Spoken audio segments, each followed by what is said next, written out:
Hi అండి, అందరూ నమస్కారం. నేను మీ Venugopal Reddy from Josh innovations private limited, Josh institute of foreign languages, Edunine career guidance సంయుక్తంగా విద్యార్థుల కోసం అనేటువంటి అనేక వీడియోస్ రూపొందిస్తూ ఉన్నాం. ఇప్పుడైతే మనం క్వాంటమ్ సిరీస్ గురించి కొన్ని సెట్స్ అయితే నేను చేయాలని నిర్ణయించుకున్నాను. అందులో భాగంగా క్వాంటమ్ అంటే ఏంటి, దీంట్లో ఫిజిక్స్ పాత్ర ఏంటి, మ్యాథమెటిక్స్ పాత్ర ఏంటి అనేది ప్రీవియస్ వీడియోలో మనం మాట్లాడాం. ఈరోజు ఈ యొక్క రెవల్యూషన్ 1990s వచ్చినటువంటి సిఎస్సి రెవల్యూషన్లో అడాప్ట్ చేసుకున్నటువంటి వాడు బాగా సంపాదించుకున్నాడు. అడాప్ట్ చేసుకోలేనటువంటి వాడు వ్యవసాయం చేసుకుంటున్నాడు, రియల్ ఎస్టేట్ చేసుకుంటున్నాడు, కెమెరామెన్ పని చేసుకుంటున్నాడు, ఎవడి పని వాడు చేసుకుంటూనే ఉన్నాడు. అందరూ హ్యాపీగానే ఉన్నారు. కాకపోతే సిఎస్సి నేర్చుకున్నాడు, జర ముందుకు పోయినాడు, ఒక 10 రూపాయలు 4 రూపాయలు వెనకేసుకున్నాడు. కానీ క్వాంటమ్ కంప్యూటింగ్ అలా కాదు మిత్రమా. ప్రతి ఒక్కరూ అడాప్టబిలిటీ తీసుకోవాల్సిందే. నేను మడిగట్టుకొని కూర్చుంటానంటే ఉన్నది కూడా బిక్కుపోద్ది అనమాట. అది అంతకుముందు అడాప్టబిలిటీ చేసుకోకపోయినా వాడి జోలికి సిఎస్సిఏఎంఎల్ కానీ డేటా సైన్స్ నేర్చుకోలేదని చెప్పేసి మనల్ని కొంపముంచేటువంటి విధంగా ఆ రోజు వచ్చినటువంటి టెక్నాలజీ ఉండలేదు. కానీ ఈ క్వాంటమ్ కంప్యూటింగ్ తలుసుకుంటే రాత్రికి రాత్రే కాదు, ఈ గంటే కాదు, ఈ నిమిషమే దేశాలని బికారులు చేయగలిగినటువంటి శక్తి దీనికి ఉందన్నమాట. చూద్దాం ఏ రకంగానో ఇది. So the end of passwords చూడండి.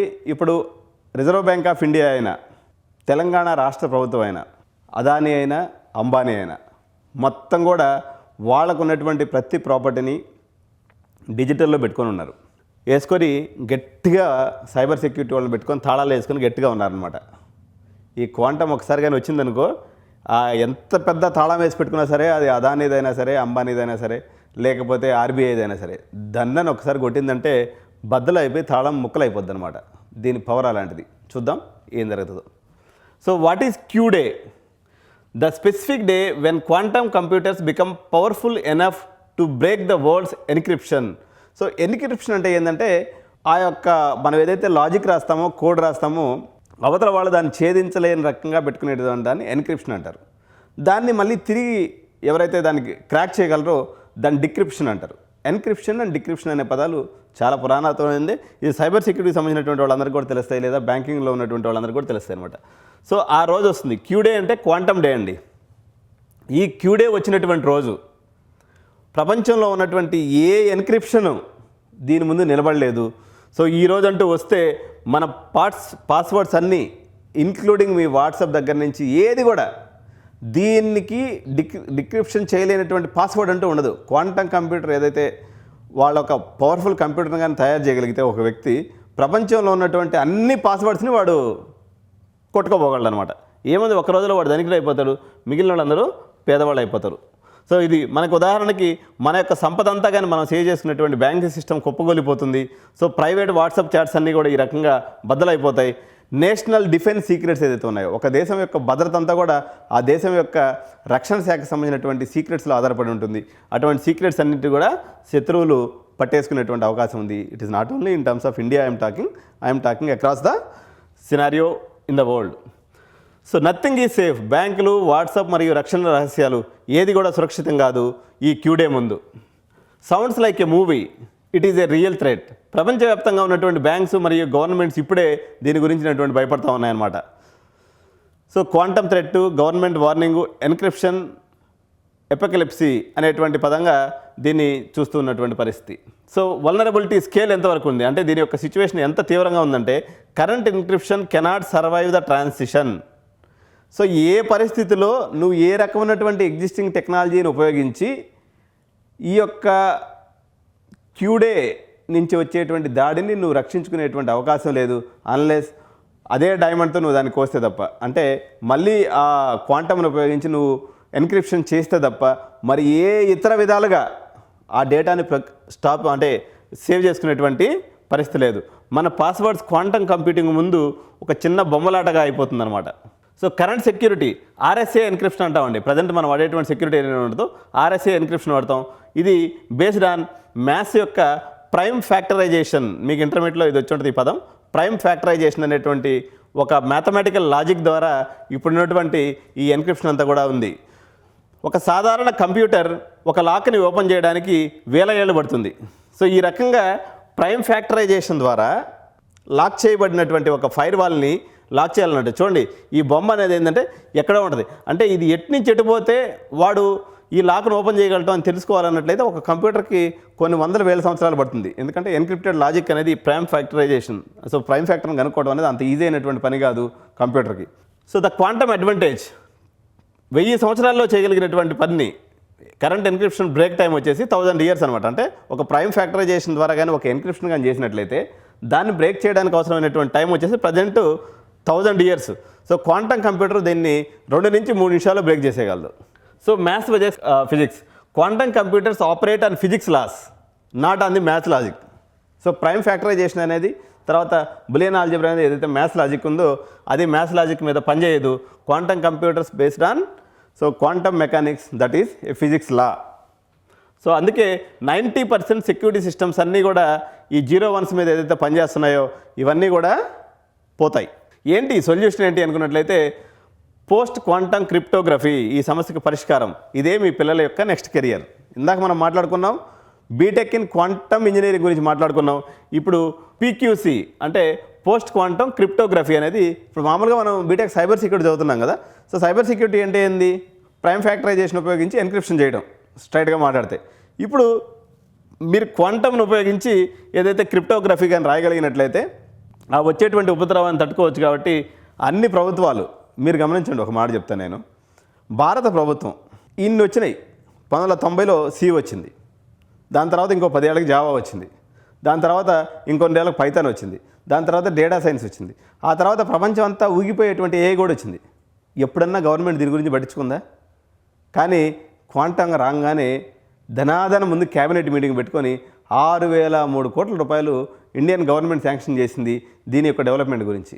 అంటే ఇది మన ఇంటికి తాళం వేసుకోకుండా మనం బయటకు పోతే ఎట్లా గాబరా పడుతుంటామో ప్రభుత్వాలు కూడా ఈ క్వాంటమ్కి విరుగుడు కనుక్కోకపోతే వాళ్ళకి నిద్రపట్టేటువంటి పరిస్థితి లేదు. ఎందుకంటే దీని యొక్క పవర్ అలాంటిది అనమాట. So a global upgrade is required. Every bank, IT company must become a quantum proof. ప్రపంచంలోని ప్రతి కంపెనీ తన యొక్క సిస్టమ్స్ని మార్చుకోవాల్సినటువంటి అవసరం అయితే ఏర్పడింది. సో ద మార్కెట్ డిమాండ్ వచ్చే 20 ఏళ్లలో లక్షల కోట్ల బిజినెస్ దీని మీద జరిగేటువంటి అవకాశం ఉంది. Imagine the work is required. So project business volume వచ్చేసి ఇది యొక్క ట్రిలియన్స్లో ఉండేటువంటి అవకాశం ఉంది.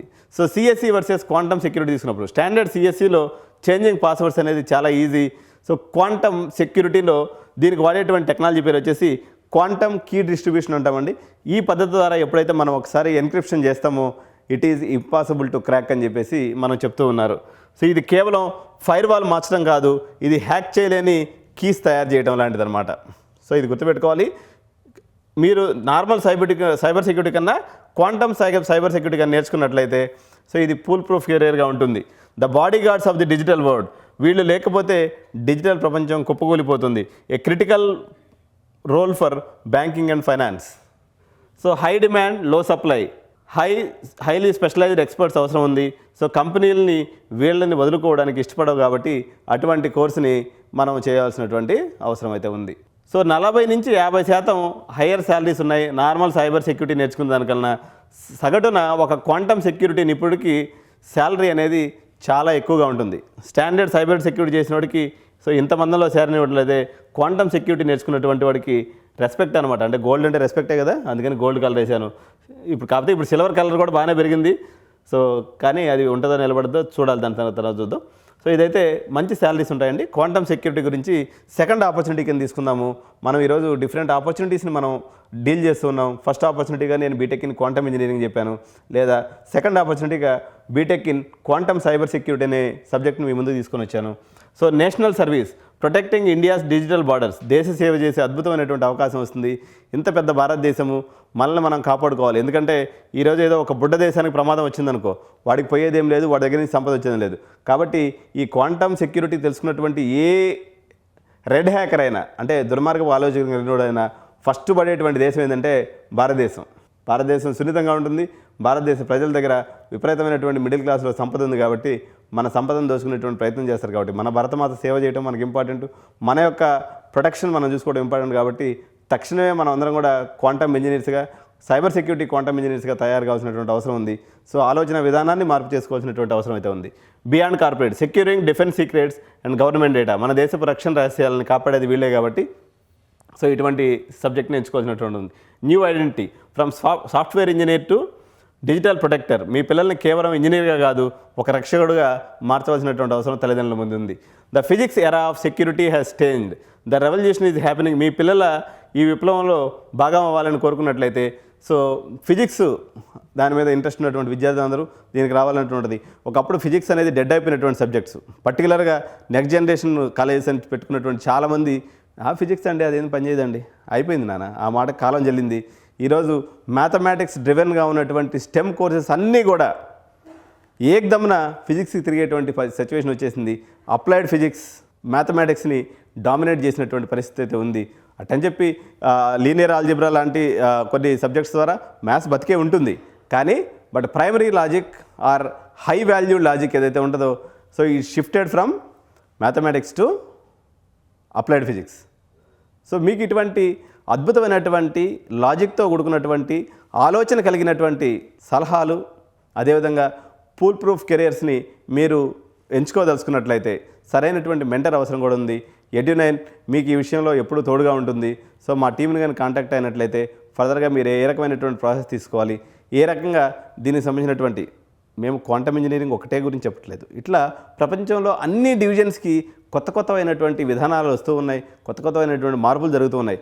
గ్లోబల్లో జరిగేటువంటి ప్రతి మేజర్ ఇంపాక్ట్ మీద మన యొక్క జీవితం ఆధారపడి ఉంటుంది. కాబట్టి ఎందుకంటే గ్లోబల్ విలేజ్ అయిపోయింది ప్రపంచంలో.